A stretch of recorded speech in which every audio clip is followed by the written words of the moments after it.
Friend, તો તમારું સ્વાગત છે મારા રસોડામાં।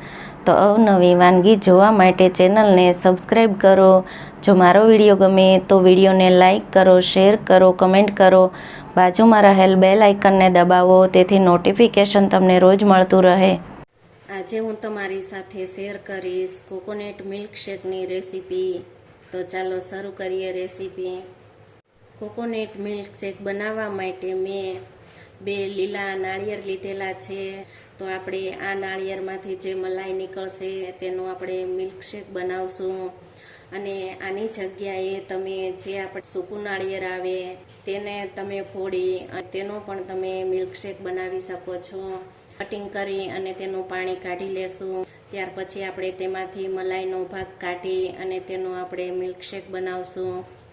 તો આપણે આ લીલા નાળિયેરમાંથી મલાઈ અને પાણી બંને કાઢી અને તૈયાર કરી લીધા છે। તેનું પાણી છે તો તે પાણીનો પણ આપણે તેમાં જ ઉપયોગ કરશું।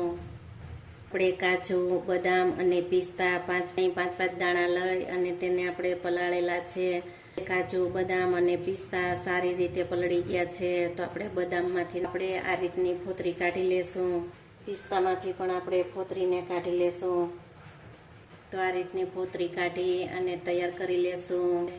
તો મિક્સર જારમાં આપણે આ મલાઈને એડ કરી દેશું। આપણે જે આ નાળિયેરનું પાણી છે તેનો પણ તેમાં જ આપણે ઉપયોગ કરશું। તો આપણે આ નાળિયેર પાણીને તેમાં એડ કરી દેશું। 2 ચમચી સાકર લીધેલી છે તો આપણે સાકરનો ઉપયોગ કરશું। તેની જગ્યાએ તમે ખાંડનો ઉપયોગ કરી શકો છો। તો આપણે સાકરને આમાં જ એડ કરી દેશું। કાજુ, બદામ, પિસ્તાને આપણે એડ કરી દેશું। કેસર લીધેલું છે 1 ચપટી, તો કેસરને આપણે પીસવામાં એડ કરશું। આપણે 1 કપ ઉપર દૂધ લીધેલું છે તો મેં ઠંડા દૂધનો ઉપયોગ કરેલો છે। તો તેની જગ્યાએ તમે ગરમ દૂધનો ઉપયોગ કરી શકો છો।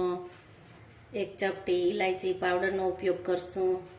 આ પીસી અને તૈયાર કરી લેશું।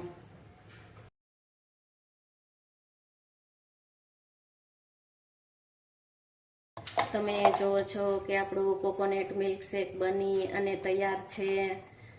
જો આ રીતનું તમે બનાવશો તો બધાને બહુ જ ભાવશે અને જોતા જ પીવાનું મન થઈ જાય તેવું આપણું કોકોનટ મિલ્કશેક બની અને તૈયાર છે। તેમાં આપણે આઈસ ક્યુબ એડ કરશું।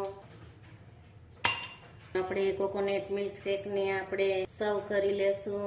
તો તમને કોકોનટ મિલ્કશેકની રેસીપી ગમે તો વિડીયોને લાઈક, શેર, સબસ્ક્રાઈબ કરજો અને બાજુમાં રહેલ બેલ આઇકન દબાવવાનું ભૂલતા નહીં, જેથી કરીને તમને નોટિફિકેશન રોજ મળતું રહે।